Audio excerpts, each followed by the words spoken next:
蔣光鼐從滬警備司令帶擊3人，深夜密商，將嗰一堆堆嘅崔切電令放埋一邊。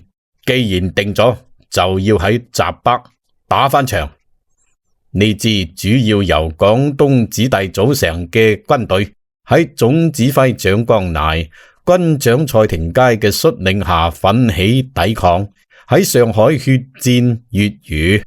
128淞滬抗戰中，蔡廷鍇及其所率領嘅第19路軍演繹咗鐵血抗戰精神，同後嚟增援嘅張自忠第5軍一齊，先後打退咗日軍4次較大規模嘅進攻，迫使日軍連換咗5任派遣上海嘅司令官。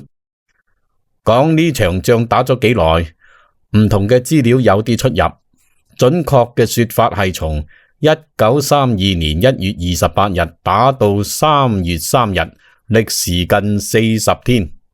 日軍先係從正面猛攻，屢屢受挫，換帥再攻，再挫再換。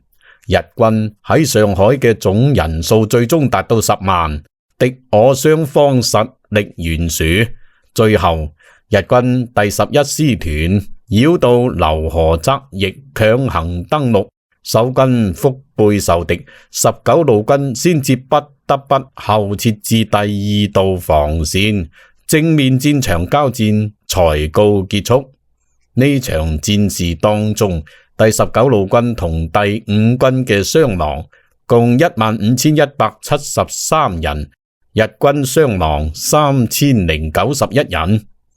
日本參謀本部承認，上海會戰中陸軍死傷佔總參戰人數嘅17%，相當於日俄戰爭遼陽戰役嘅傷亡率。呢個唔係一場壓倒性嘅勝利，最終守軍撤退。